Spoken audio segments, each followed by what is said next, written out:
Good morning, everyone. Phil here, and welcome to the Level 1 podcast, where we're busy having fun down here on Level 1. Today is the final day of April. Yeah, interesting month, right? Ups and downs for sure, to say the least, in gaming, in YouTube history, with DSPGaming, right? But it's been a good one in my opinion. And I want to say thanks to everyone for a great month. Today we're going to end it not with a whimper, but with a bang. Because today is my very special day-long React event. As you know, since I started my DSP Reacts channel 3 months ago, which you can find at youtube.com/@DSPReacts, we now do a once-a-month marathon-style event, and that event is a long-form React event. The first month, we did the Story of Pro Jared documentary. Last month, we did the continual fall of Wings of Redemption. But this month, we decided we're not going to do YouTuber drama.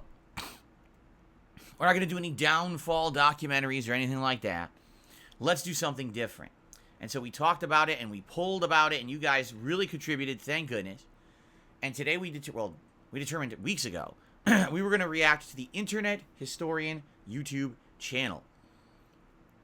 This is a channel with nearly 4 million subscribers that has made videos over the years of various different subject matter. Some of them are gaming related. Some of them are just, current events and or disasters that happen. And I think what this channel does is, in a very satirical way, covers these events with humor, memes, and all kinds of things interjected into the videos. Some of these videos are as short as 10 minutes long, and some go upwards of almost an hour. All right? Now, as you know, when I react to this style of content, I don't just watch it and let it play. I'm pausing, I'm adding, discussion, I'm adding my own perspective and commenting on everything that we're seeing. Some of these things that we've done long form reacts before, we're talking a 90-minute video and it took me 5 hours to react to it. I'm not even exaggerating. That happened with the Pro Jared documentary. So today's going to be interesting because, unlike those other documentary reacts, it's not just one video I'm reacting to. It's going to be a series. We actually have narrowed it down to 5 videos. And I'm going to be honest with you guys. Out of the 5, I kind of figured there's 4 that I really I'm interested in doing. 1 I'm not so much. So today, you guys are going to be voting. In fact, I'm thinking we might even have the poll.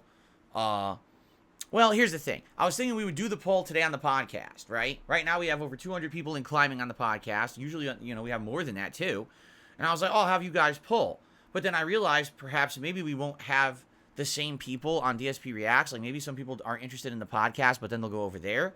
And I was thinking maybe we should just have like a 20-minute warm-up over there as we get settled in and started, where people there can vote on the DSP Reacts channel. So I think that's actually what I'm going to do. I'll wait, and we'll do the poll when we go to DSP Reacts. That way it's fair, because it's that channel. That's where we're streaming. That's where the React event's going to be. Makes sense that the people there vote, and that's what determines the order of videos. So you might be wondering, what are the videos that are eligible for today to be reacted to? Well, there's the Engoodening of No Man's Sky. This is a video documenting the incredible flopped launch of No Man's Sky, the video game, back in 2016, but then basically showcasing how over time, because Sean Murray, the creator, was kind of strongly criticized and attacked on the internet for launching a game that was completely underwhelming from what he had promised, that he basically stuck with it and kept, making it better and better over time. So that's good. I mean, what it does is it shows that you can have determination and come back from a mistake. But I think it's done in a funny way, obviously. So that's cool. Yes, it is Engoodening, because someone just said Engoodening. Yes, that's actually what the video is called, the Engoodening of No Man's Sky, okay? There's also The Fall of 76, which documents, of all things, Fallout 76, its launch and imminent failure because the game was a broken mess and basically completely not up to standard of what Bethesda usually would launch. So that's kind of a funny one. Now, the good ending of No Man's Sky is about 53 minutes long, and it's the longest one that Internet Historian's done. I want to say the Fallout one is much shorter than that. In fact, I'm actually on the channel right now, so hold on. The Fallout video is 26 minutes long, okay? Then we've got The Cost of Concordia, which if I'm to understand, it's a huge kind of parody video covering, I guess, this cruise liner, one of those cruise liner vacation ships, and it was some kind of a disaster that happened on it. Now, I don't know. I don't know anything about that story. Factually, I don't know what really happened with the ship. So that's kind of interesting. It's a 46-minute long video documenting this. And everyone keeps telling me it's like really, really good. And I'm like, okay. I mean, I have no idea what it's going to cover, what actually happened on the ship, but it could be pretty funny, I guess. I guess we'll see. And then the latest one out of all these videos was done about a year ago. And that one is called That Zone Between Area 50 and 52. Obviously, he's talking about Area 51.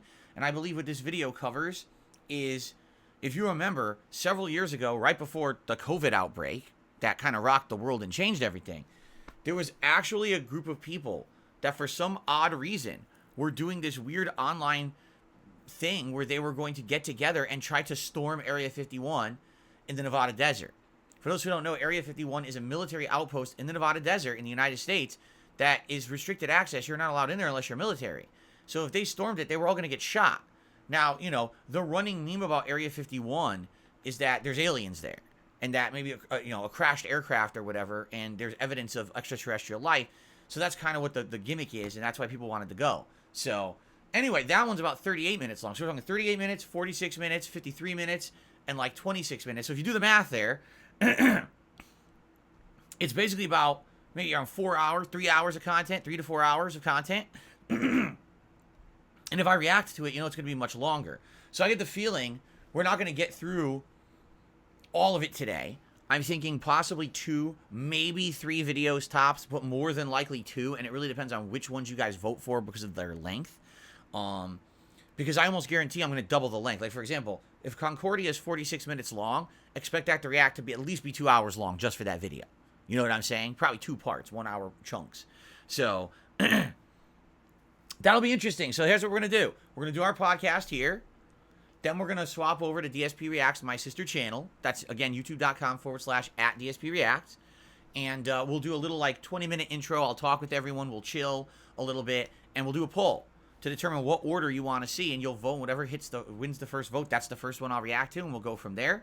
I do have food showing up around between 4 and 4:30 p.m. Pacific time. And it's going to be Indian food. And actually, my wife and I ordered from a restaurant we've never ordered from before. They have this thing that was kind of like a meal deal where you could get several different kinds, like 2 curries and another thing, and you could get like an appetizer of your choice and a dessert too. And we were like, whoa, like that's a really cool meal deal where you could get all that together, and we're going to end up having like leftovers too. So that's pretty cool. So that's going to be showing up, and I'm going to be doing a live Feasting with Phil, the Tasteful Truth video with you all as I try these various Indian dishes with you. And then we're going to continue on and do more reacting until the end of the show. Now, typically these streams, the marathon will start around 12:45 p.m. Pacific time. And, the first react between 1 and 1:30 p.m.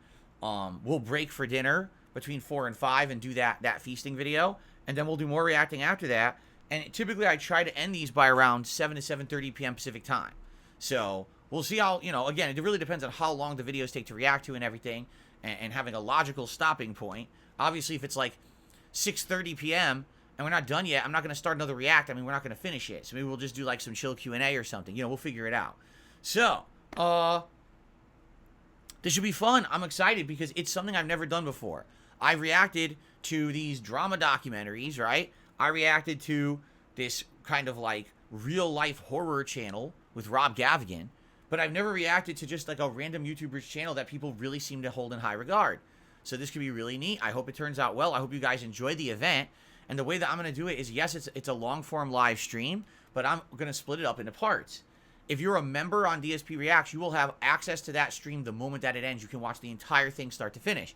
But if you're not a member, I'm going to split it up into parts that are more digestible, and I'm going to upload it slowly over the course of the week. So people can either watch it in its entirety whenever they want if they're a member, or if they're not, then they can watch the parts as they go live. So it could be pretty fun. I'm looking forward to today. I really am. It's going to definitely be a more laid-back day, a more exciting day, a more interesting day, and it's going to be a good one.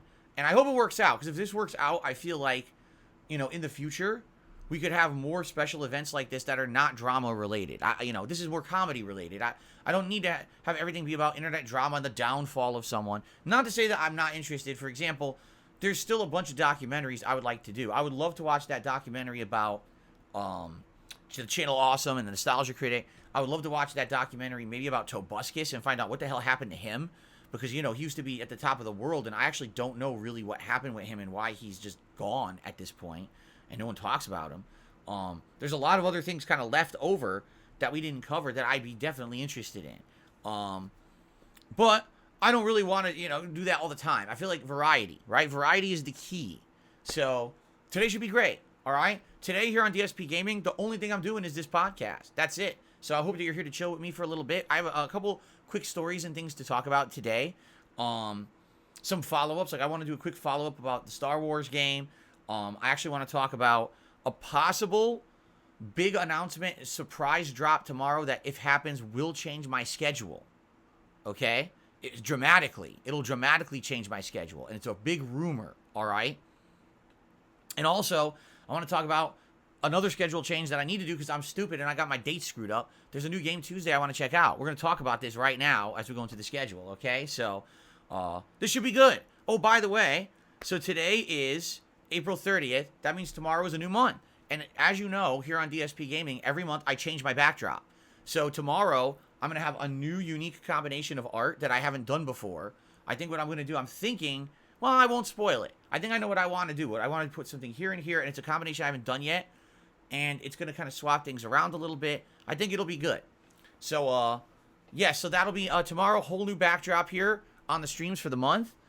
May should be a really exciting month. We've got a lot of new releases kind of heading into the middle to second half of May. Plus, later on in May, we're going to have my big Street Fighter hype event to build up Street Fighter 6, which I cannot wait for. So, we got good stuff coming up. We do. We got good stuff. Let's talk. Let's talk about the schedule, because the schedule is completely different now. Okay? All right, here's the deal. Today, as I just mentioned, Level 1 podcast here and the long-form React event over on DSP Reacts for the Internet Historian. Okay? Now, tomorrow is up in the air. Allow me to explain. First of all, we're not playing Star Wars Jedi Survivor because the game runs like crap currently, and we're all eagerly awaiting a performance patch from EA/Respawn that's going to make this game be better. I'm not going to play this game with an insanely fluctuating frame rate. It was funny because at first, you know, my haters crap on me, but what was funny was after about a day, people started watching back the video of me trying to play Star Wars the other night, and the comments are like, yeah, dude, he's like, this is ridiculous. You're trying to play, it's like 10 frames per second. How are you supposed to react to anything? I'm like, you can't. It's stupid. Even setting it to the supposed quality mode that's supposed to set it at 30 frames per second, it still dips. It's like, this game is running like shit. So that game is on hold. Last night, we did a 2-hour stream of Elden Ring. If you were not here for Elden Ring last night, you actually really missed out. It was a really good stream. I took on some challenging stuff. I unlocked the ability to use my Comet Azure Glintstone spell, which is a really awesome spell, but man, it's got some limitations, and you really have to kind of prepare to use it, because essentially you're locked in place when you use it, and if you don't have enough FP, it runs out right away, although it does a ton of damage. So it's kind of a trade-off. Like, you need to know exactly how to use it. But last night was really fun because essentially I went and did things last night that kicked my ass in my first playthrough of the game. And now, because of this new build that I'm doing, it completely changed the experience around. But also, what I'm finding in this run of Elden Ring is that there's things that were much easier in the first run that are harder. So, for example, I started last night fighting Elmer of the Briar. This is the Briar Knight guy who has all the thorns on his body, and he psychically controls that sword. And, you know, it's pretty interesting, his build. But because you're fighting him in a boss room, you're very limited with your movement. And it makes it hard for my class because my Glintstone Sorcerer class is essentially a glass cannon. If he gets hit, he's dead. So I need to try to dodge and not get hit at all while still hitting this guy. It took a while to beat him. It took about a half an hour. When in the first run, I'm pretty sure I steamrolled him and like insta-killed him. If I remember in my first run, I complained because that boss is reused a ton in the game. He's actually the bell-bearing defender guy. So whenever you find a bell bearing that you trade in to buy items at the vendor, he's the one who defends it. And it's like, if you already fought him 2-3 times, what's the point of having him as this big boss in this optional castle? Well, this run, I didn't fight the bell bearing versions. I only fought this one. So because of that, it was more of a cool build-up, and it was actually really fun.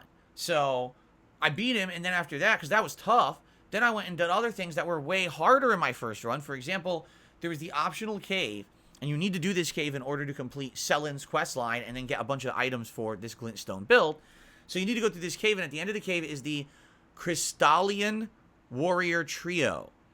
The Crystal Knight that uses the rings, the Crystal Knight that just uses the magic, and the Crystal Knight that has the spear. And you have to fight all three at once, and they have rot. So if they hit you once, you get rotted. So in my first run of the game, this was one of the hardest things I did in the entirety of the game. I remember probably spending, no exaggeration, almost an hour trying to beat this boss, and this boss kept kicking my ass over and over and over. And then with this magic run, it's a completely different experience because all you got to do is use a certain magic spell, and essentially it's easy. And I'm like, dude, it changes the whole game. All right. So last night we did so much. We did that. We were continuing on with other quest lines, and we even fought one of the crazy tough dragons over in Caelid that you're actually not supposed to be beating at this point. And then we went and, yes, ladies and gentlemen, at the end of the stream, we took on Radahn. Because it became apparent if I don't beat Radahn, I can't unlock Nokron, the underground city. And that's where there's a lot of stuff I need to complete in order to do the Glintstone questline. So I was like, all right, let's do it. So we took on Radahn at the very, very end of last night's stream. And I will not spoil what happened. I urge you to go watch the videos if you haven't seen it yet. It was a pretty epic late night stream of Elden Ring, to say the least, okay? So tomorrow, here's the deal, all right? Tomorrow, it's going to be Elden Ring on the first stream, and we're going to finish up with Radahn, and then we're going to move on, and we're going to probably do Nokron, and then go from there. If I remember, this just unlocks a ton of optional content that's really meaningful and interesting in the game. It's stuff you could completely skip it, but if you do, you're missing out on some of the best stuff in the game. So that's going to be the next stuff that I do in this run, okay? So that'll be tomorrow's stream. I don't know how far we'll get. It depends, but I'm interested to see how far we get. Tomorrow night on the late stream is going to be the Elder Scrolls 4 Oblivion, and it's going to be the Shivering Isles DLC, continuing on. Only our second stream of it. We unlocked a ton of quests to do, but we haven't done any of them. So that's going to be tomorrow's late stream, okay? Now, there is a monkey wrench that potentially could be thrown into our plans, and it could be an audible that we need to call, all right? What do I mean by that? So out of nowhere, all right, last night, on Capcom's social media, all right? It was like 2 a.m. I don't know why they did it at 2 a.m., but they chose to do this. They posted up a meme. It says, something is coming, hashtag Street Fighter 6, and it showed E Honda doing a sumo headbutt coming at Guile. Now people are like, wait a minute. They went back into the tweet history. The last time that Capcom tweeted that exact same tweet was back in December, and it was the night before they announced the Wave 2 of the closed beta for Street Fighter 6. So this announcement out of nowhere, people are actually suspecting that perhaps they are going to do a shadow drop tomorrow of the Street Fighter 6 beta. That the Street Fighter 6 may have a third and final beta tomorrow. And people are like, that'd be weird because it's on a Monday, but it's, maybe they'll do it. Who knows? And if they do it, what I'm hoping, fingers crossed for sure, is that it's not going to be the same 8 characters. I don't want to play with Ryu and Guile and Jamie and Juri and Chun-Li and Kimberly and Ken and Luke. I want new characters. I want Honda.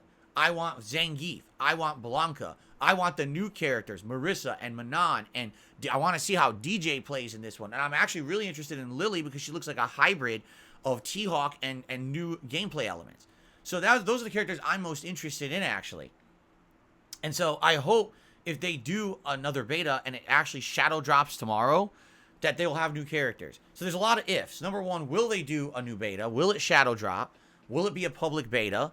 And if they do all that, will it have all new characters? If all those things happen tomorrow, then my schedule will change. And likely I'll be playing the Street Fighter 6 beta tomorrow. Okay? But we'll see, because we don't know any details. Capcom just did this random tweet out of nowhere that's everyone's like, what are they doing? They're scratching their head like, why did they do that? It's kind of weird that they just did that post out of nowhere. So I guess we're going to see. I mean, that would be pretty exciting if all of a sudden tomorrow, all right, guys, forget normal schedule. We're dropping it. We're playing Street Fighter 6. Let's check out new characters. This is going to be epic, right? I'd have a ton of fun doing that. But no, if it's not, then we're just going to do a normal day, Elden Ring and Oblivion, okay? Now, Tuesday, my schedule is already different because I got dates wrong. I am a buffoon. I thought that the launch of Redfall was Friday. I'm completely wrong. It's Tuesday. Like, oops. So Redfall is the latest game from Arcane Studios. It's supposed to be a game where you basically are fighting a bunch of vampires, and it looks kind of interesting. I guess the original gameplay they showed didn't look so good, but now they released a new gameplay trailer, and it looked really good. So people are kind of wondering, will it be good or not? Now, of course, already there's controversy because Redfall is going to launch only at 30 frames per second. And everyone is criticizing the game, saying, why on earth are you releasing a modern game on modern consoles and PC and limiting your game to 30 frames per second at launch? It doesn't make sense. If this is the case and you didn't have enough time to optimize the game, then just delay the game. Put it out in another month or two when you've optimized it. Because they already said, oh, we will actually patch the game later and make a 60 frames mode. So just do it now. Delay the game and do it and have it all launch fully. Not, oh, it's kind of a nerfed version you play at launch and then you play the real game later. It is kind of stupid in my opinion. But I guess they have deadlines and criteria they have to hit. They really need to get this game out. So since that's the case, it's coming out on Tuesday. And since it is a Game Pass game, I'm going to check it out. We're going to do a full stream of it on Tuesday's daytime stream. We're going to investigate this game and see what it is. If it's interesting to us, then I'll do a playthrough of it. If it's not, if we play it and we're like, nah, it's just kind of boring and repetitive and not interesting, then we don't ever have to play it ever again.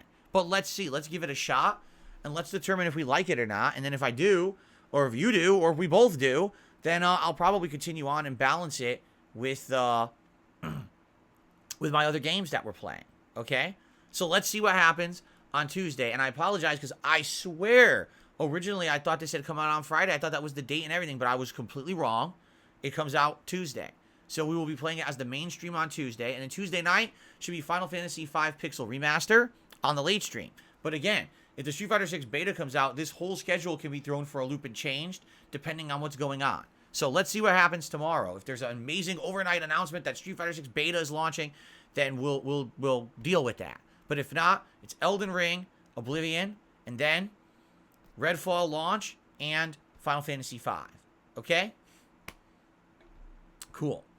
All right, so there you go, my friends. That's the rest of the week. I'm off Wednesday.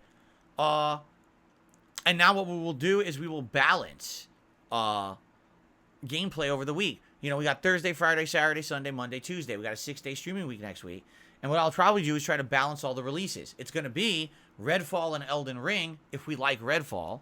And if they patch Star Wars so that Jedi Survivor will run at a consistent performing rate, I will play it. But I'm not wasting time on the game going up, down, and being unplayable. It's a mess. So I want to play Star Wars. I'm very interested in continuing on with Star Wars. Sadly, we can't do that until they fix it. I hope I would love if they patched it like Wednesday. I would play it Thursday. I really would. As the main stream, I'd be down to play it on Thursday as the main stream if they fixed it. But I guess we got to see how long it takes them to patch this thing and fix it. Okay? So there you go. Now, other new releases this month. Hold on, because I still haven't put the new release calendar into my phone because I'm an idiot.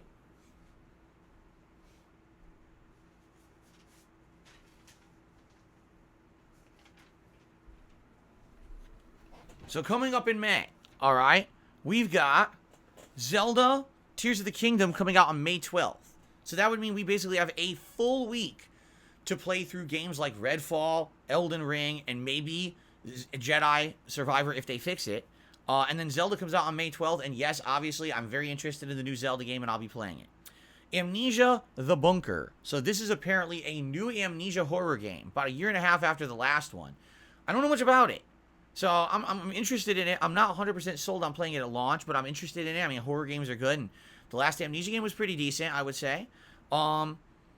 There's a new game called Lego 2K Drive coming out on the 19th, and apparently this is the Lego racing game that's open world. I don't know if you guys would be interested in that or not. It seems like a unique premise. You know, Lego games typically are just kind of platforming, and they usually have like an IP that they tie into. You know, whether it's Harry Potter or Star Wars or Indiana Jones or whatever it may be, Marvel, DC, they've done. But this one is more like open world exploration with cars and stuff. So I guess we'll see. I'm interested in it, but I think I would like more information about it as we get closer to it. All right.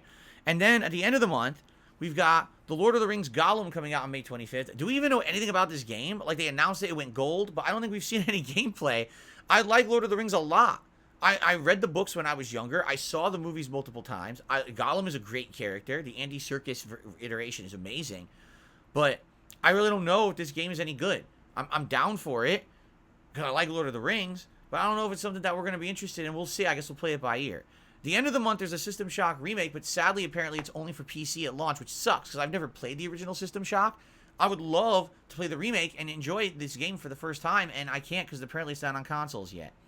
So I guess we just got to kind of wait and see what happens. So June will be crazy because in June we got Street Fighter 6, we've got Diablo 4, Final Fantasy 16, just to name a few because there's like 5 or 6 games coming out in June, but those are like the biggest ones. So May will be exciting once we basically hit Zelda mid-month, and then we have some optional games to play between then and the end of the month, and we can decide what we do and don't want to play, dependent on time constraints and things like that. I mean, if they fix Jedi Survivor, that's going to be in the mix, and that's going to take up time, so maybe we won't play all the games. I guess it depends, okay? But the good news here is we've got new releases, they're exciting new releases, and we've got options. It's not like the last couple of months where there's really nothing going on. It was kind of dead. Keep in mind also in May, and I've kind of given the tentative date of May 21st, which is a Sunday, we're going to do a long-form special event on DSPGaming to celebrate the impending launch of Street Fighter 6. It's going to be the Street Fighter Sunday event. I don't know exactly what we're going to call it. I'd like if you guys could think of a name, right? It's going to be a special Street Fighter hype event for the launch of Street Fighter 6. It's going to be on Sunday the 21st of May. It's going to feature special challenge runs of the classic Street Fighter games on the hardest level of difficulty. You guys are going to vote both on the game and the character that I use in the challenge runs live on the stream. So it's going to be very interactive with the audience picking what they want me to do in these games. I'm going to be playing them in the Street Fighter 30th Anniversary Collection, by the way. So that's going to be fun. Then we're going to be doing a series of tier maker events. And it's going to be all fighting game related. We could be rating just fighting game franchises in general. Maybe we could rank Street Fighter games, like the different ones. We could rank actual characters in Street Fighter or other things like that. I'm thinking I want to do maybe 2 different tier makers over the course of the day. That could be fun. You guys really like the tier maker stuff I did last month. Well, earlier this month, I should say.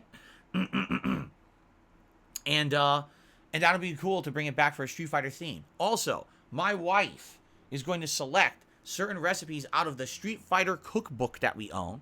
And she's going to be making these for us to try live during that day and taste test. That'll be pretty fun, I think, to do themed taste testing of different foods. Okay?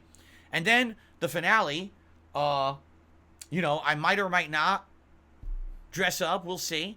And probably do some chill Q&A. There's going to be a full meal as well that I'll probably order. Like today I'm having Indian food. Well, I'll probably have a different meal during this event as well. So it is a all Street Fighter themed event coming up around May 21st. But we got to think of a name. What should we call this to hype this up? What do you guys think? What would be a good name for it? Street Fighter Sunday? Street Fighter 6 Hype Marathon? Like, we got to think of something. Dark Side Phil's Fighting Game Frenzy? I don't know. We got to think of something. I don't know. You guys usually come up with the good names. And they're usually really catchy names. So let's talk about that. Let's think about something. All right? All right, let me go put my schedule back. I really should put this in my phone, but I've been so stupid, I just keep forgetting.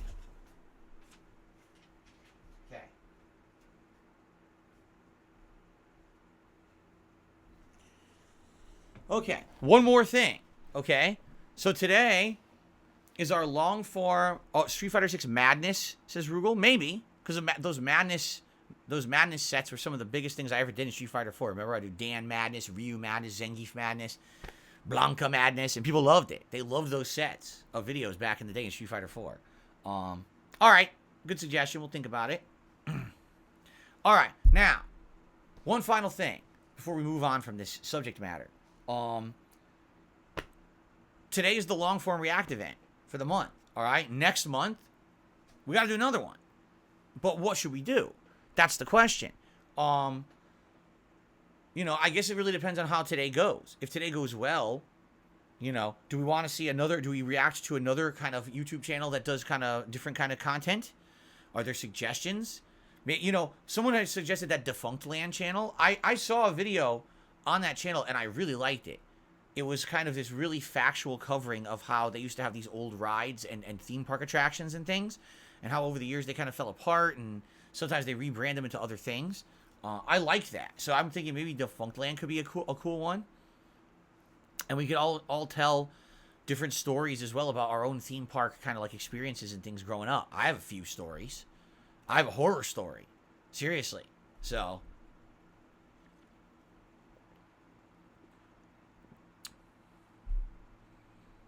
Literally says Defunct Land has an hour, 30-minute long video about Fast Pass. Is extremely good. Was Fast Pass... That sounds like when you go to a theme park and you pay extra money and then you basically get to the quick line. You don't have to wait as long as everyone else. Is that what that is? See, I don't even know. Anyway. Alright, anyway. So let's think about it. Because now we have basically around a month to figure this out. Because as you know, the long-form react event is usually at the end of the month. So let's talk about what you guys think we should do for the long-form react at the end of May. We have many weeks to figure this out. But obviously, if we can get an idea within the next 2 weeks, then we have time to vote and things to figure it out. And that's what I'd like to do. So let's start talking. Goldfish says, I second that. The Fast Pass one's amazing. It is. It's a faster line. Oh, it's Disney's quick line. So it's specifically to Disney. It's called Fast Pass? Okay, I didn't know that. He says it used to be free. Oh. Okay. Phil's Fighting Fiesta says, why be better? That's what we should call the event. The fighting game event. Phil's Fighting Fiesta.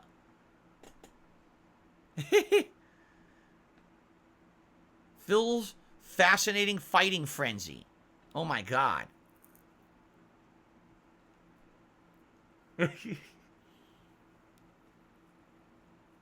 Fiesta. Street Fighter Food and Fights. Darkside Phil's Fighting Food Fiesta Frenzy.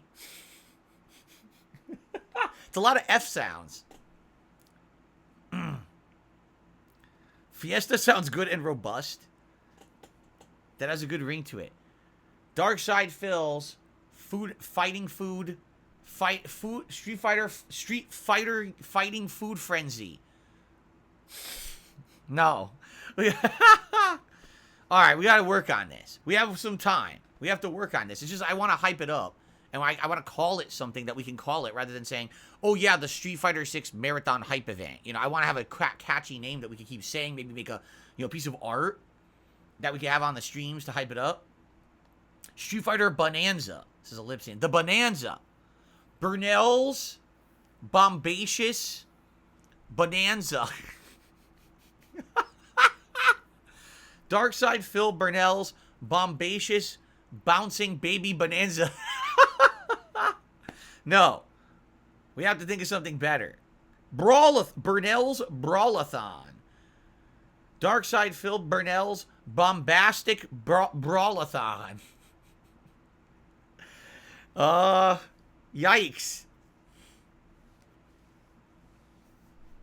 The Street Fighting Fiesta, yes. Alright. Let's keep thinking. Anyway. Alright, so... Wow, we got a lot coming up. I mean, just think about all the stuff we just talked about. That's fun stuff. This is going to be a fun month coming up. I'm excited. Of course, this is kind of building up to June. Of all things, June is like the biggest gaming month of the year. Between Street Fighter 6, Diablo 4, Final Fantasy 16, and of course, all the Summer Games Fest stuff that's going to happen. Like, June's going to be humongous. It's crazy that June, which typically is not a big month, is going to be the biggest gaming month of the year right now. So, that's coming up. I'm excited for that, obviously. All right. So guys, FYI, this pre-stream will carry over into the DSP Reacts stream we're doing today. When this stream ends, you'll see a big pop-up message. Click here to go to DSP Reacts and continue with the Internet Historian Marathon. Any contributions that come in during this stream carry over to that stream. Now, that stream is my only stream of the day. We're going to have our typical goals of, 50, 100, and $150 for tips. And if we hit those goals, we'll still do those celebratory, tiered rewards for those. But if we hit any of them on today's pre-stream, that carries over. Just like we did yesterday. We do this every week on Saturday, but we do a carryover. It's not like, oh, so I raised $50 on this pre-stream, but then if we go to DSP Reacts to do the marathon, it resets. We're not resetting. Everything carries over. So if you were thinking of contributing on the pre-stream today, never fear. It'll carry over to the React event, and it'll still get credit. We'll still get the same perks and rewards and everything over there. Okay? Cool. Okay. So I'm trying to think. I covered the Redfall thing. I covered the Street Fighter beta thing. Oh, what's the other story I want to talk about? The other story I want to talk about is the whole the whole Star Wars Jedi Survivor fiasco. And I have seen some weird stuff. All right? And, here's the truth. I should be able right now to outright say what I want to say. But because I have a bunch of stalkerish assholes who come after me for everything I say, they try to cause problems. All right? Well, fuck those people. Really. I'm a person who should be able to say whatever I want and be able to criticize things when I see bullshit. And I'm going to do so this morning. I don't care. All right? And please understand, what I'm about to talk about is not trying to start shit with anyone. It's trying to be transparent and honest with my audience and telling you my real feelings. All right? So as you know, I keep saying Street Fighter. Star Wars Jedi Survivor has launched, and it's a huge mess. On PC, it's nearly unplayable for most people. On console, there's constant frame drops and issues. On PS5, it crashes. On Xbox Series X, the frame rate's all over the place. And it's just not a fun experience when you get to harder parts of the game. And these things that you're supposed to be reacting to, you can't. You're dying. It's like, screw this, right? Well, for the most part, the internet is in consensus about this, all right? But I've noticed there's a couple people out there, a few content creators in general, who are bigger, who are basically almost like trying to shame people for being honest about their experiences with this game, all right? I saw some things that I shook my head at last night. So I saw this tweet, and I'm going to say it. Too bad. Dr. Disrespect put out a tweet last night, and he's like, I was just playing Star Wars Jedi Survivor on my super-duper high-end PC rig, my $40,000 graphics card and my fucking top-of-the-line configuration. He says, I played it for several hours. I didn't have any performance issues whatsoever. And so people out there, these gamers today are just fucking whiny baby bitches, and they need to shut the fuck up. I'm not even kidding. He made a tweet. I paraphrased, but that's essentially what his tweet said. Okay? And I'm reading this, and I'm like, it's remarkable. It's absolutely remarkable that it's 2023, and we still have content creators that literally don't care what they say online. They feel no air of responsibility. They feel like no moral compass when they say shit like this. You know what I'm saying? Like, 10 years ago, 12 years ago, all right, I was a very irresponsible person. I said and did things that caused a lot of drama because I didn't really give a shit. I didn't really realize the impact that my words had on the internet. I didn't realize that with the following that I had as a content creator, that things that I said and did had definitive consequences, all right? I used to hate on Minecraft all the time. I used to hate on other indie games and stuff all the time, and people would say, why are you so against them? And I'd be very stupid and say things like, oh, they're kiddie games and shit like that. Then years later, I play them like, man, I totally understand why people like these games. Boy, was I ignorant and stupid back then because of dumb shit that I said, right? When I started as a content creator and I was very popular at the beginning there, I was very irresponsible. Now I look back and I'm ashamed of myself, of the things that I said and did and how I conducted myself. Because now I realize there are people who took what I said as like fact and probably went and dumped on things and hated on things unfairly and acted like jerks because they were like, oh, my guy that I look up to on the internet, DSP, said it, so it must be true. All right, today, it's very simple. I got to pay attention to what I say and do because I realize now that there are impactful things that can happen as a result of what you say on the internet. If you have a following at all, whether it's a ginormous following or a tiny one, You still have a following. There's people who trust what you do, okay? And you got to be careful. I'll give you an example. Personally, I look at a game like Cult of the Lamb, and it doesn't appeal to me. It doesn't look like it would be anything interesting to me. I could be completely wrong.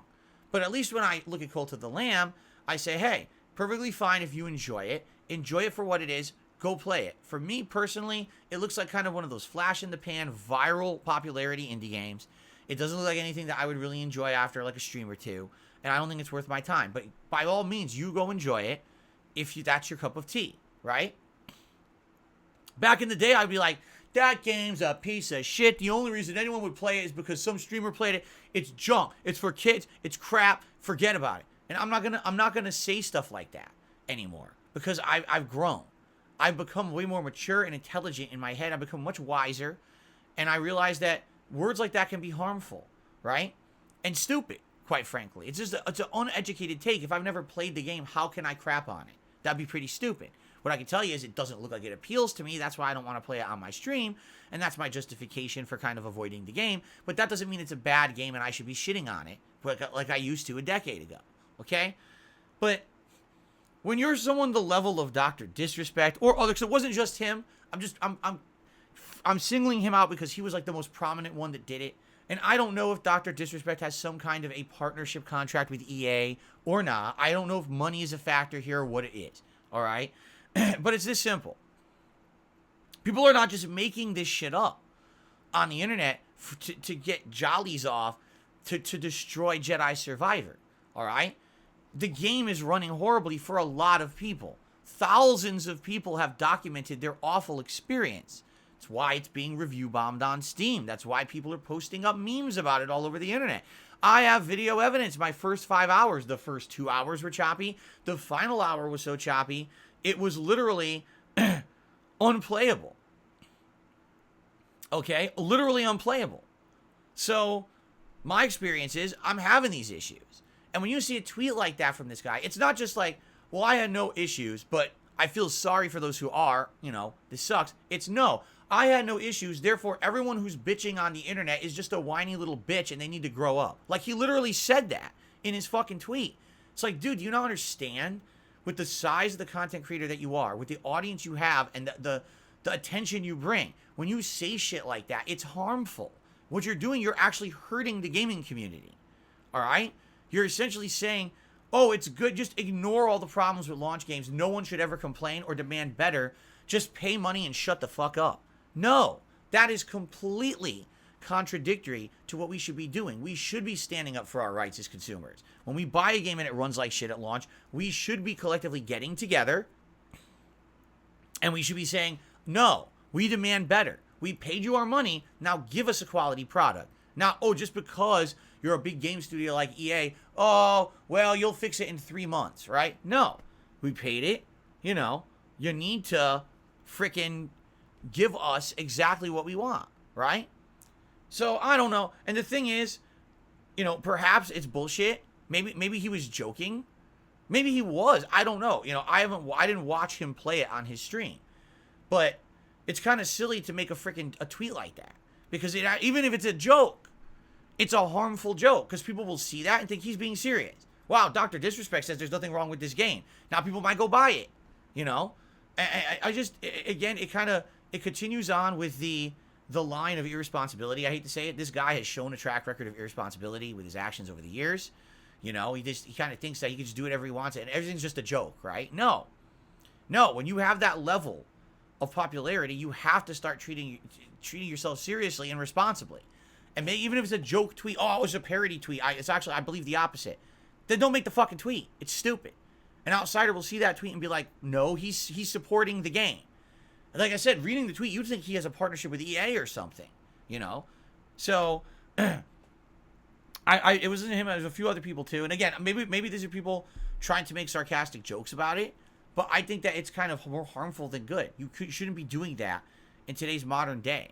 You can't read sarcasm on the internet in a post. In a video, perhaps you can. If there was a whole long-form video and he was being tongue-in-cheek sarcastic, that's different than just a tweet. You know what I'm saying? So, I don't know. The way I see it is, the game really sucks for everyone. I don't think now's the time to joke about it. Now's the time to be serious about it and be like, nah, the game sucks and we all deserve either refunds or a better game. You know what I'm saying? So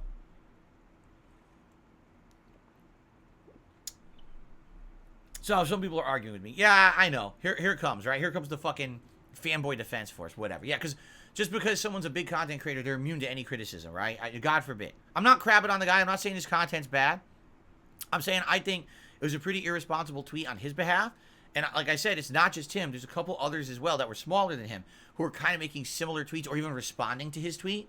And I was like, this isn't good because people will read this out of context. And they'll actually think that this is real. And then they're going to say, oh, well, I believe what this guy says. They'll go buy the game. And then they find out, oh, the guy was fucking lying. It was a joke. Oh, yeah, a real funny joke. I just lost $70. Ha, ha, ha. Right? Anyway.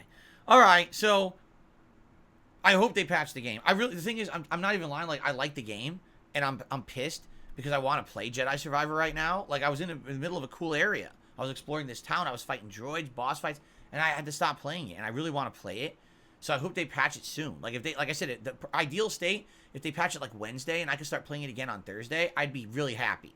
So I hope that they actually do patch it and it ends up being better. Okay? Okay. Arkham, I understand what you're saying. He's saying he's playing it on PS5. There's no issues. I should try playing it on PS5. I'm not rebuying the game. I already spent $70 on it. Well, I take it back. $62.99 plus tax. So it was just under $70 with tax for me. I just basically, I already bought, I'm not buying it again. I'm not made of money. I'm not going to throw money and buy it again on another console. And by the way, I'm not redoing 5 hours of gameplay again either. You know what I mean? Like, that's time, that's money invested. I should be able to play it whatever I want, and it should work. And if it doesn't, I should get a fucking refund. It's one or the other. You know what I mean? So I hope it ends up working. I hope they patch it soon. Okay. So guys, that's really all I got to talk about on today's pre-stream. We're going to do literally one shout-out. That's all. There's been no contributions whatsoever. Zero, besides one. So I will shout out the one. And then after that, I guess we're just going to get to some Q&A before we get set up here and we head over to DSP Reacts for the Internet Historian event. Okay? Cool. So, we start off with Pausen, who re-upped their membership for 15 months in a row and says, "Morning DSP, I'm looking forward to the React." Me too. Like I said, I'm excited because this is something different, to do, and something fun and variety and not drama. So I'm excited for this. I hope it goes well today for sure. So there you go. Wait, there was something else I had on my mind. Shit, and I just lost it. I was just thinking about it and I just lost it.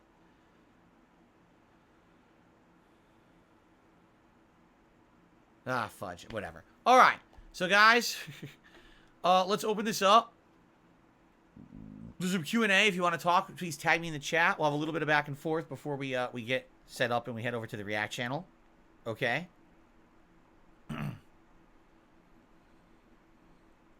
Bug Catcher is of the impression no one's going to play this Star Wars game after 2 weeks pass. When another game comes out, Star Wars lacks long-term replayability. Well, that's probably a good point. It's not just about Star Wars. It's actually about the fact that with games, they have a very small window. Unless all right, there's an exception. If it's a competitive game or an online game, all right, that's different. Usually competitive games and online games have a bigger window. But if it's just a story-based game, especially single-player games, they typically have a very small window of I would say about a week to a week and a half from launch, where they get big hype, they get a lot of attention, and everyone's kind of talking about them. They're memeing about them. You know what I'm saying? It's all of that. And if you don't have your game in order during that launch window, all right, you're essentially screwing your chances of having a successful game. And I feel like this is what's happening right now with Star Wars. It came out on Friday. It's now Sunday. EA says they're going to patch it. We're all waiting. And if they don't get that patch out by like midweek, what's going to happen is the focus is going to shift. We got Redfall coming out on Tuesday. If the Street Fighter 6 beta actually does come out tomorrow, people are all going to be already talking about other things. And if they don't get that,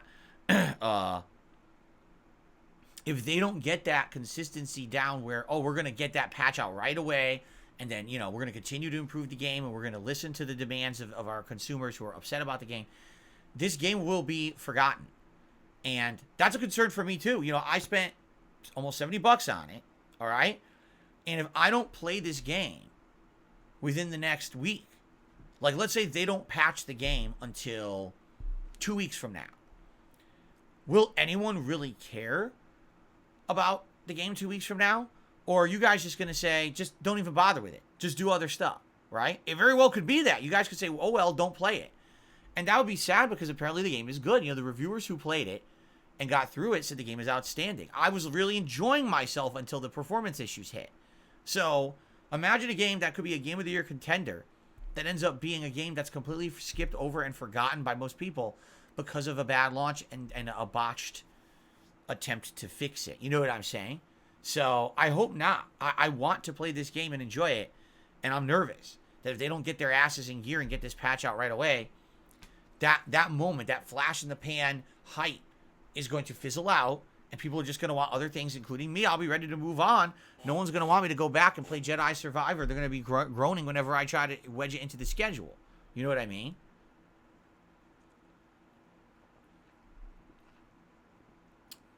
Okay. Well, guess what? We have some shout-outs to do now. So thank you, guys. Let's do some shout-outs. So we start off with a $2 tip. This is our first tip of the day.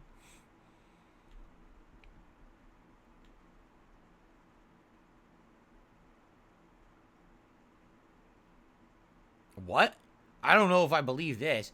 Someone tipped $2. It says, Moist Critical put out a video last night. He spent hours on the frog boss in Star Wars. He died over 120 times. Apparently the boss is bugged. Does anyone believe this? Does Moist Critical spend hours on single bosses? Like, this doesn't sound anything like the content he puts out at all. This sounds like a bunch of baloney to me. What about you guys? This sounds like baloney to me. When was the last time that he did something like that? Right? If anyone can confirm if that's real, but that sounds like a bunch of bullshit to me. Bullshit. No, I agree. See, Naysayer says that frog boss isn't even that hard. You're right. If you could control your character, if there wasn't insane performance issues, that boss wouldn't be that bad. The problem is the boss literally can one-shot you with several of its attacks, and you can't get your controls to react. So if you can't, you know, if I could see it, he's going to attack, okay, let me dodge to the side. Half the time you do it, and it won't come out.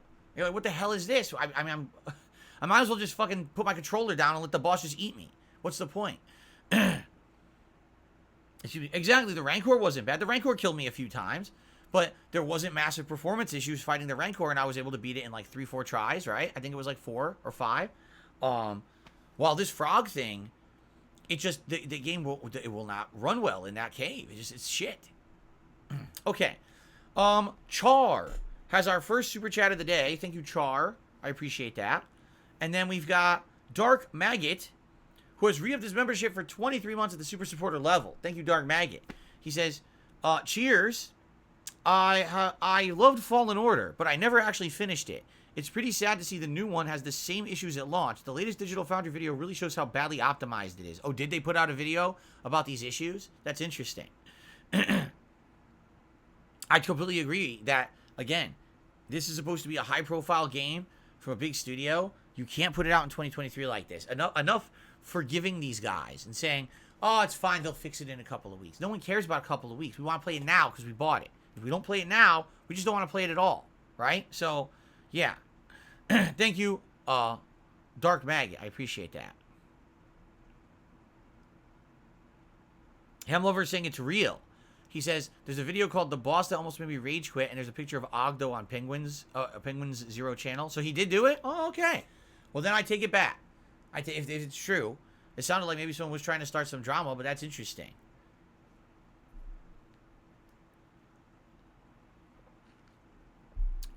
Lord Prince Albert did a super chat. Here's to a chill Sunday stream.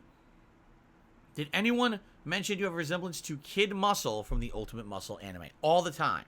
I think it's rare when we go like maybe 10 minutes before someone says Kid Muscle on my stream. So there you go. That makes a lot of sense, Lord Prince Albert. Thank you very much for the comparison and for, of course, the super chat. Hopping Rabbit re-upped their membership for 4 months. Says, would you be annoyed if the PS5 Pro is the perfect fix? The PS5 Pro? Like, you mean if they came out with another version of PS5 that everything runs well on? I mean, that'd be really stupid, right? Honestly. Why the hell? I mean, most people are still struggling to get a PS5, and now you're going to tell me PS5 Pro, right, is the solution? You have to buy another fucking console in order to really get good performance? No, I would be pretty upset about that, quite frankly. Yes, I would. All right, by the way, just so you guys know, I should make you guys aware of something, okay? There's been someone who, in the last week, all right, has been actively spending time going through my history. I'm not kidding you. Finding people who used to be fans and viewers and supporters of my content, making clone accounts of their accounts that look like them, and then coming onto my streams and trying to impersonate said people. Okay? They did it with Usagi Jojo. They've done it with Suck a Surprise. They did it, of course, with Derek, who gets it all the time. They're literally just this moment, someone just tried to impersonate the Arid Lord. And it's a fake account. So I've already banned them. Okay? So just to be careful, all right? There's likely going to be some malicious activity of people trying to pull these impersonations. And if I see them, I'll try to take care of it. But I might not catch it right away. So be a little skeptical if you see someone who looks like they used to be a supporter or whatever, and all of a sudden they're in the chat and they might be saying something gross or stupid or weird. There's probably a reason why. They're trying to basically cause problems, all right? It came to light the other night because there was someone who looked like they were Suck a Surprise, who's someone who used to watch my content all the time, and they made a comment about, oh, I tried to leave a tip and it didn't come through and stuff like that. So I'm like, I'm thinking, oh, it's really Suck a Surprise. So I'm looking, there's no tip. I'm like, sorry, it didn't come through. And then the real Suck a Surprise contacted me overnight. He's like, so just so you know, I wasn't on your stream, but I was told people were bringing you up and people who know me contacted me. It wasn't me. So it sounds like there's someone who's actually trying to cause you problems and distract you on your stream. So just know it's not real. So I went and I banned that account. And, there's going to be more of it. So just to forewarn everyone, there's some malicious activity. There may be clones of you. You might have a clone. All of a sudden you turn to the right, there's someone who looks just like you. Like, what the hell is this? So be a little careful and let me know if that happens, obviously. I like to take care of it. I don't like... Impersonation is against the rules. It's not allowed here. We don't want people trying to pretend like there's someone else and cause problems for anybody. So let me know if that's going on, all right, everybody? Okay. All right. More tips have come in. I received a $2 tip from Anso Kamaru. Did you ever experience buyer's remorse with a game so strong that it took you a while to realize you're not actually having fun? It happened to me with a game called Honkai Star Rail. I had ungodly hype for it for years. It launched 5 days ago. It's crushing to realize it's not as good as I thought it would be. Is that not the game from the same studio that made Genshin Impact? I can't remember the name of the studio now. But isn't it that from those people? Because someone just mentioned that the other day, and I didn't know what it was, and I think that people told me that's what it was, right? So I don't know anything about the game, but... Oh, man, let me think about that. I mean, I'm going to tell you, for sure there's games like that, for sure. But I guess the real question is, what games? Oh my God, what a fool I am. Of course I have a game in mind. Street Fighter V. Are you kidding me? So when I started on YouTube as a content creator, back in 2008 and 2009, Street Fighter 4 released, and me covering it as a casual player, not necessarily being a pro, but doing it in a funny way, it caught on, and it gave me a lot of popularity on YouTube back in the day. I got so popular playing Street Fighter 4, pro players hated my guts. Guys like Mike Ross and Gutex were talking shit about me because I had nothing to do with the competitive community, but I was getting insane amounts of popularity on YouTube, while all the people in the community were kind of struggling trying to get attention. Street Fighter 4 was a huge thing for me. It really, really was. And I basically feel like when other fighting games started to come out, like Street Fighter 3, Marvel vs. Capcom 3, Street Fighter Cross Tekken, they kind of lost their way. But then when Street Fighter 5 was announced, I was hype. I was like, okay, this is their chance. They're going to come back from these kind of not so good games, and this one will be huge. It's going to be the next numbered iteration. We're going to see a reinvigoration in the fighting game community. And I was amped and pumped. I went and bought a joystick. When I moved out here 9 years ago, I only had joysticks for the last gen consoles. I didn't even have anything that would work with like PS4. And I went out and I bought like $150 Hori joystick just to play the Street Fighter V beta and the game when it released the next year. I told you guys, I was amped up to cover the game fully. I was going to make content just like I did for Street Fighter 4, where I would pick a character, put him in training mode, bring him online, do Madness series, do all that stuff. Like, I was ready. And people were even asking me, will you go back to the competitive scene? Will you go back to tournaments? And I was like, I don't know, but it's a maybe. If the game really catches my interest, it's a possibility, I was hyped. And, the beta failed. The launch of the game failed. Then when the game finally worked online, within a few weeks, people realized the game was fucking shitty with massive input delay and all kinds of problems. That game was a piece of dog shit. And what's funny is, I strongly criticized Street Fighter V when it came out. I was one of the few. Most people in the fighting game community were kissing this game's ass because they kind of realized, oh, well, this is the content we put out. And if we crap on Street Fighter V, we have no content to put out.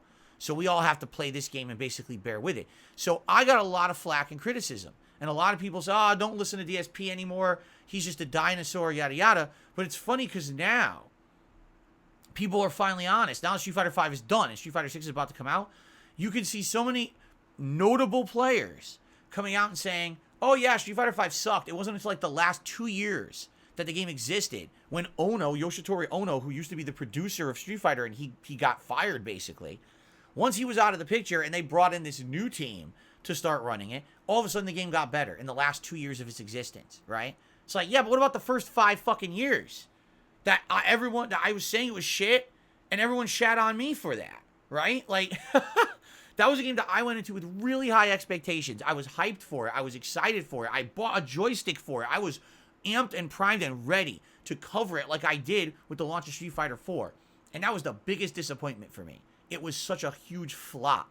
And, I went from being the biggest proponent of Street Fighter to essentially just ignoring it for years and years and years. I just didn't care about it anymore. It actually made me lose my desire to care about Street Fighter. In fact, I only played classic Street Fighter for all those years. I just ignored Street Fighter V, right? So if ever there was an example of what you're describing there, Anso Kamaru, it definitely would have been Street Fighter V for me. Ginormous disappointment. Jeremy says, even Daigo admitted on his stream Street Fighter V was not good. Again, when I say these things, all right, I want you guys to understand something, especially when it comes to the fighting game community, all right? I've been around since the launch of Street Fighter 2. I was a part of the grassroots fighting game community during its inception and growth. I know what the fighting game community is truly feeling about these things, and I speak it because I have no vested interest. When everyone else had to kiss Street Fighter V's butt because they felt if they didn't, Street Fighter would die and they have no content to put out, I didn't care because I could do other content because I'm a variety content creator. So I told the truth, and everyone piled on me. Everyone dogpiled and said, oh, Phil's just toxic, Phil's just negative, Phil's just this, that. Phil now could be the scapegoat of the fighting game community. Everyone crap on guys, call him a dinosaur, say he doesn't matter anymore. Years later, oh yeah, we all agree.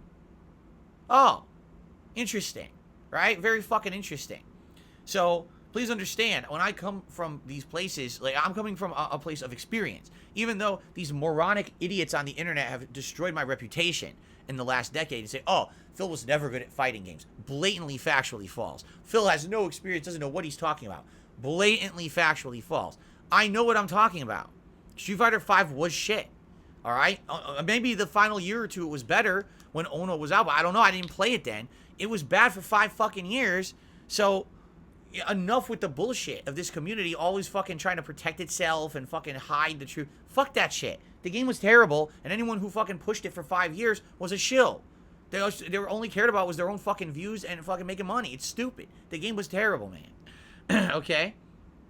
So, basically the way I see it, I really hope Street Fighter 6 is the turnaround. Because it looks like it definitely has potential. It looks like this new group who's now in charge of Street Fighter 6, they got Ono out, and this new group has listened to everything that the feedback has been. They're making fun offline single-player content. They've designed an interesting variety cast of different fighting style types. The game doesn't look like it's going to all play the same. Like all these things that they're doing are things that people want. And so I'm hoping the game is good. Even if I'm not good at it, because I'll be honest with you guys, I don't foresee myself being good at Street Fighter 6. I don't. I think what'll happen is I'll play it at launch. We'll cover it for a while. I'll definitely do an offline playthrough of the World Tour. I'll definitely do training mode, in the lab videos with the characters. I'll go online and I'll play. But I don't really see myself becoming anything good competitively. I think it'll be a game that I'll play from time to time and enjoy. Maybe we'll make it like a Friday night staple where every Friday night we do Street Fighter. Maybe we have community nights where people join the lobby and we all play each other, whatever. But I'm definitely not foreseeing myself being good at it. I think those days have passed. I think I'll be all right. I'll be like average. I have this fundamental knowledge of how fighting games play from playing the classics. And that's always going to be with me. I'm not going to just lose that. But at the same time, these games are newer. They have different things in them that I'm probably not going to be caring about that much. And again, I have no aspirations to play it competitively or be good at it. I don't want to be part of the competitive FGC.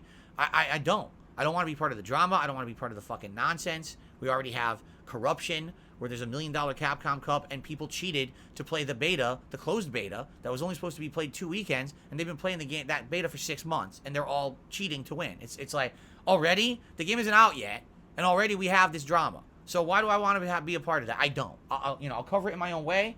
I hope you guys will enjoy the coverage I put out of it. Let me know what you think. But I'm not expecting much. Let's put it that way. I'm expecting entertaining content and fun. I'm not expecting pro-level play or anything like that. Fair enough? As long as we have this agreement and this understanding, I think we're going to have a good time with the game. Okay. Okay. I received a $1 tip. I'm not lying. Go watch it. Here's a link to his channel. The hardest boss I've ever fought. So, yeah, apparently this voice critical thing is real. You want to know the truth? All right. I'm going to say something, and of course, a lot of people are going to laugh. For the content that I've watched Moist Critical put out, I actually find it very entertaining. I actually feel like we actually have similar opinions and a like mind on stuff. But I think that a guy like Moist Critical would never care to even have like a normal conversation with a guy like me because people turn me into an internet meme and a lol cow and an asshole, right? So it sucks because I really feel like, basically like we play the game, we get to that boss, we both hate it.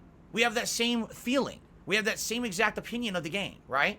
And sometimes I'll watch his content, and I'll be like, I totally understand what he's saying. I get it, and I think his sense of humor is great too. I actually think he's probably a nice guy and a cool guy to hang out with. You know what I mean? But I would never get the time of day from a guy like that. Instead, he sees me as a joke meme on the internet because so many people fucking crap on me and dump on me and make negative things about me all day. So I'll never even get a normal conversation with the guy. Not once would it even happen because he has no interest. He sees me as a fucking clown and a joke because of what people have done to me on the internet. So whatever. It sucks because it's like, see, he agreed with you. Here's the video. And I'm like, I don't even believe it. I think you're just trying to start shit with the guy because that's what people do. They just want to be, again, they want to make everything into a fucking clown story. It's so dumb, right? So, anyway, it's interesting to find that we have a similar situation there with the Star Wars game for sure. Okay. No, I'm not saying I really want to hang out with him. What I'm saying is he's probably the kind of guy I would get along with. You know what I mean? Like, we're of like mind on certain things. But God forbid that I ever think that the guy would ever want to, like, have a chill conversation with me because I'm a fucking meme on the internet who's to be derided and made fun of and shat on constantly without any kind of exception, right? Lol cow. So because of that, I don't get the respect from anyone, right? Because I really did so much to deserve that. But, we could talk about that till the cows come home, and it's just a waste of everybody's fucking time at this point. So, shout out to Tizwaz1112, who re-upped their membership for 17 months. Thank you, Tizwaz, for re-upping your membership. All right, so guys, we're winding down. Last chance if you would like to support this stream in any way and get a shout out. Last chance if you'd like to just tag me in the chat, do a little bit of Q&A. We'd probably hang out for about 10 more minutes before we adjourn, and then we get set up over on the React channel for the Internet Historian React event. Okay? Why be better? I appreciate you being here with me, man. It's cool of you. Thank you. Let me check here.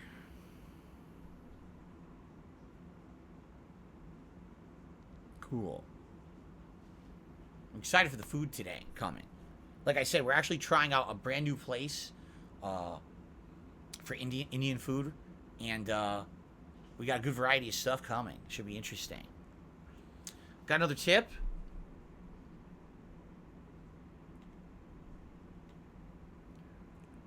Glenn tipped me $2. He says, if I become an Ultra member on DSP Reacts and I submit a tattoo video with blood, would you skip it like you did with the standard member submission? Do you have limits on Ultra member submissions? Again, it has to be something that is going to be, how can I say? Here's the thing. Are there videos on YouTube with blood? Yes, there are. Okay? But there's criteria and levels on YouTube that's allowed. For example, if it's considered graphic, that video will get flagged on YouTube. And then if you put it in a video, that video will be rated 18 plus adult, and there's no way you can monetize that video. If there's too much graphic content in a video, sometimes it'll actually get blocked. All right, dependent on the content. The criteria is weird because it seems like on YouTube, sometimes they'll block videos for words, but then they won't block it for graphic content. I don't really get it. I don't think there's consistency. I think that's maybe a problem with YouTube, is that sadly there's just not enough consistency in their rule set to begin with, okay? So I'm not saying I would never watch a video of someone getting a tattoo, but here's the difference. If you're an Ultra member and you nominate that video, essentially what I would do is, as long as it's not bad, meaning it's not really gory, over the top, yuck, okay? If it's more scientific, then I would watch it. But I would have to put a disclaimer in that episode and say, hey, everyone, just so you know, we're about to watch a video that looks like there's some blood in it. If you're squeamish, don't watch. Come back in 5 minutes. We'll be done with this. But for now, we're going to watch this because this is an Ultra member submission.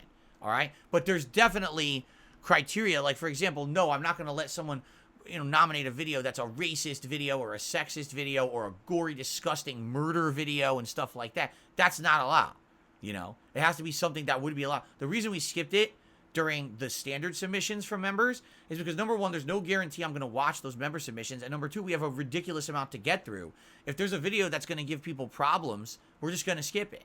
You got, those submissions definitely have to be more free-flowing and something we can watch quick and move on. Now, oh, God, now we might or might not watch it because there's blood in it and stuff. It's probably not a good thing to submit for a standard member submission, you understand? But the Ultra, that's different. Essentially, you're getting to the point where you're guaranteed your stuff's going to be watched. So I would definitely give it more consideration for that, okay?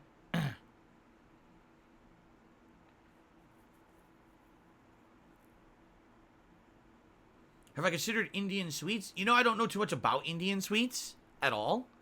So I wouldn't even know what one would be. I think there may be a dessert coming today.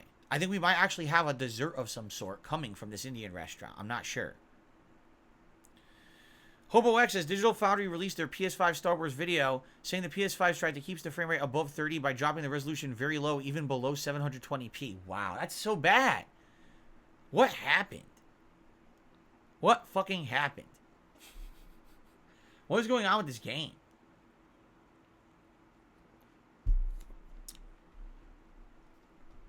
They're just telling me they pushed too far. They pushed the graphical fidelity of the game too far to the point where none of these platforms can support what they want to do. You know what I mean? That's just shit. Ugh. No, I've never ridden a combine harvester. Darth Golbach, how's it going? Good to see you. Welcome.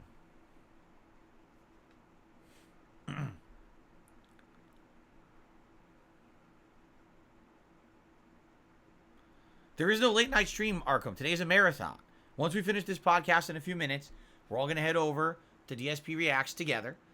And I'm going to start that up. And we're going to do like a 20-minute or so intro where I explain the premise of the show, what we're doing. And there's going to be a vote on what's the first Internet Historian video I'm going to react to. We're going to react to that one live. We're going to see how much time we have left. And do another one.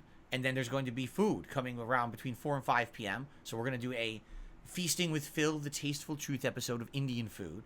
And then we're going to do more reacting, and that's it. It's going to go on to, like I said, around 7 to 7:30 p.m.-ish. Depends on time and how long it takes to finish whatever we're reacting to. And that's the show. The whole day today is the long-form react, okay?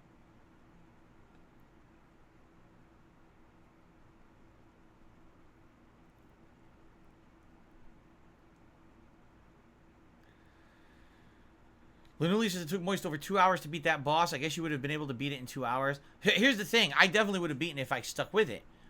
You saw that last attempt. I got it down to like maybe 30% health.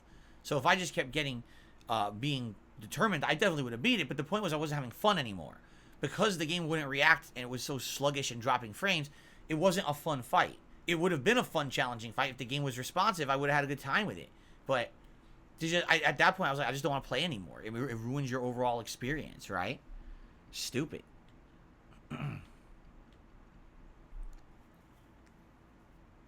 Darth Goldbox says, I'm watching DSP versus the internet with the Xbox One clips. Reminds me when PlayStation came out with a PowerPoint right after countering everything. That's right. And it was pretty amazing. PS4. They absolutely destroyed the Xbox One. It was pretty funny.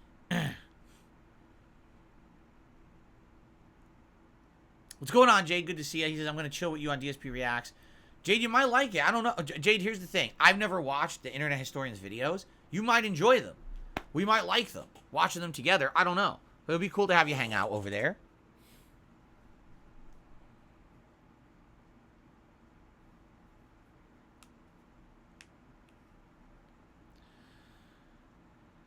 Oh, my goodness. Arkham,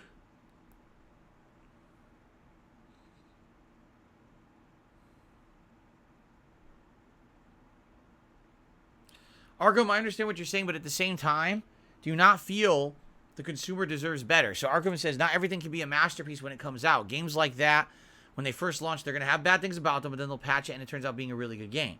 Like, I understand what you're saying, but at the same time, you got to understand something.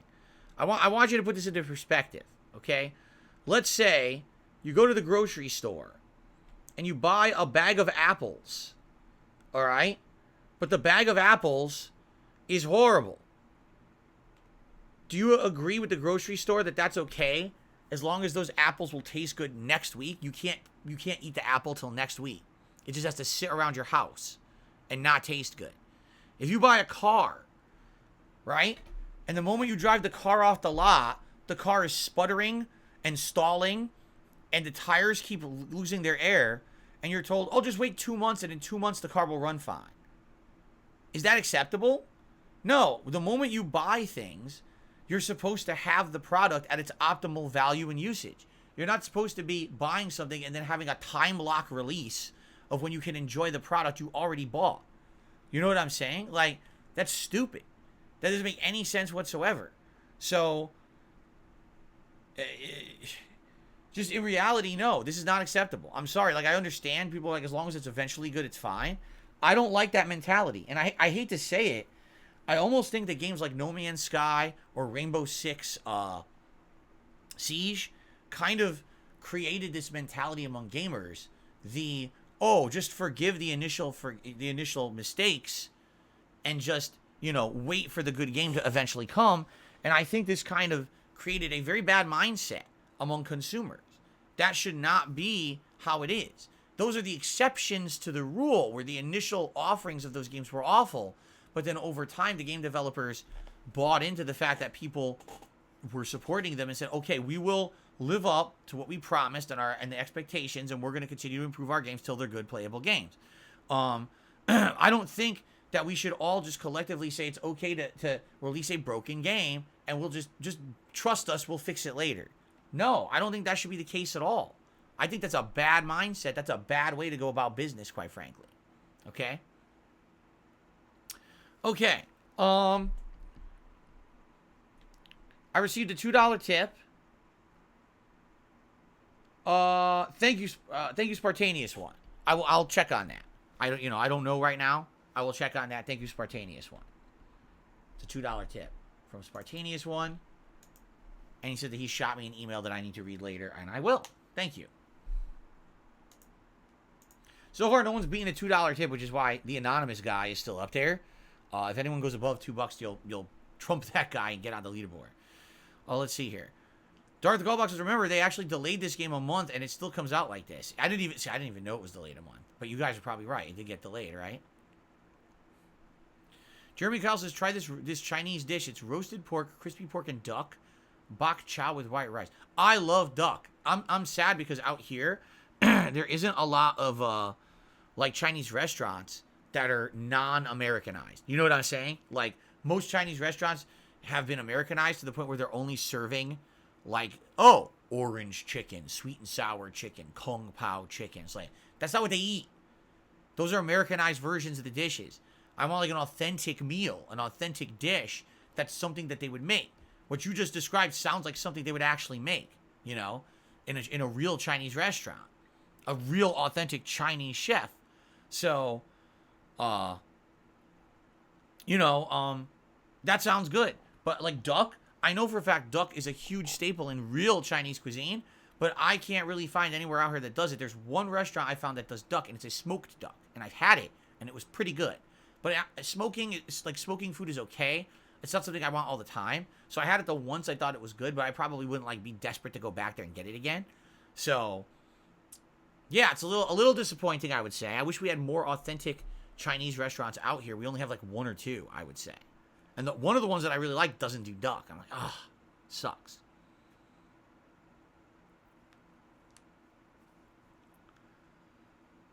Yes, I agree. Dark Glowbox says, I'm looking forward to a non-drama react today. This is a good switch. I agree.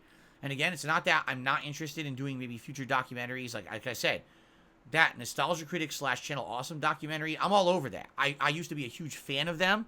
I was going to join them. I was actually going to be a part of that guy with the glasses before they were known as Channel Awesome. I was scheduled to join the group.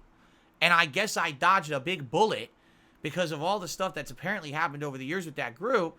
I can't imagine, I would have been part of that shit.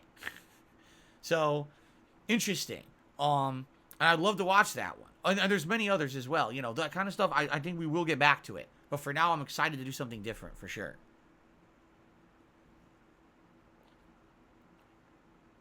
Would I try chicken feet? Man, I don't know. It does weird me out a little bit. The chicken feet thing.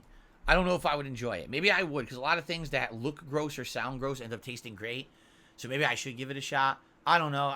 That kind of makes me go, ugh, a little bit. You know what I mean? Well, will Ryu be my first character? You mean in Street Fighter 6? Probably not. I think in Street Fighter 6, I'm going to try one of the more oddball characters from Street Fighter 2, like Zangief or Blanca or Honda. Or I'll try one of the new characters that I'm interested in. Probably.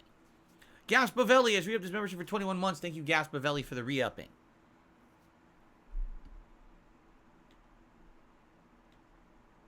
No, I've never had tongue of any kind. Like Kyle says, did you ever eat a beef tongue or anything? No.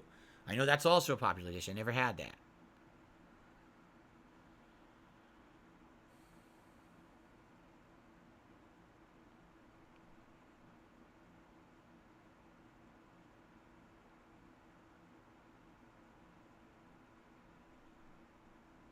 Yeah. Lindley says, I'm going to post PS4 versus Xbox One E3 clip for next react.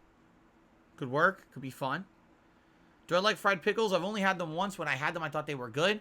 But I only had them the once, and I haven't had them since. Well, Goldfish says, I've seen YouTubers make chicken feet, and it looks like it's good, surprisingly. Would I try veganism? I'm not against trying vegetarian-style food. I'm okay with that. I've had veggie meals before. Like, for example, today, Indian food. Indian cuisine has a lot of good veggie-style meal dishes, or entrees, I should say. Meal dishes. Wow, that's real professional. Entrees. I'm okay with that as long as it tastes good. I don't care if there's protein in it or not as long as it tastes good. But do I actively seek that out? No. Hello, Frankie Don. How are you?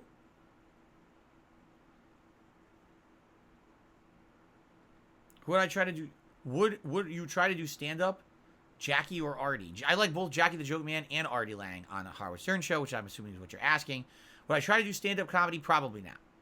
Don't think so. All right. Guys, good show. Thanks to those who supported the podcast. Now it is time for us to switch over to DSP Reacts. Here's how it's going to work. I'm going to end the show, and what's going to happen is there's going to be a pop-up on your screen that says, click here to head over to DSP Reacts. And what I'm going to do is I'm going to set up that stream and get it going. I am going to take a break so that I can use the restroom and get everything set up. I do need to, like, change a few settings and things on the stream for this React event. All right, I need to get it on the screen and everything. Like, I'm going to have it in the corner here, and then we can transition over. Let me show you what I mean. So, this screen I already have set up. See that? All I'm going to do is add the DSP Reacts logo. But what I want to do is have it so we switch between the two so that we can go back over here. And when we're here, it's just me full screen with the video in the corner so I can go between and talk, you see? So I got to do some setup stuff. It'll take a few minutes. Then you're going to see the stream will be live. Head over there. We're going to do an intro video where I'm going to do like 20, 25 minutes of just talking with you guys. And we're going to do a poll on what's the first Internet Historian video you want me to react to. And that's how we're going to get started. Now, keep in mind, that's the only stream I'm doing today. So any support over there is greatly appreciated. It's just as if I'm doing a normal double stream day, but I'm just doing the one. So, you know, hopefully it'll be a good day, and we'll have a good chill time, and people will have a good one. I think it's gonna be fun. I hope, as long as these videos are entertaining, like people claim they are. I think we're gonna have a good time together. All right, guys. Thank you so much. Great podcast as usual. Tomorrow, hey, we're gonna see what happens tomorrow. We might have a Street Fighter beta to play. I don't know what's gonna happen. We'll find out overnight, I guess, and we'll talk about it in the morning. But anyway, great podcast today, and of course, stay pollinating.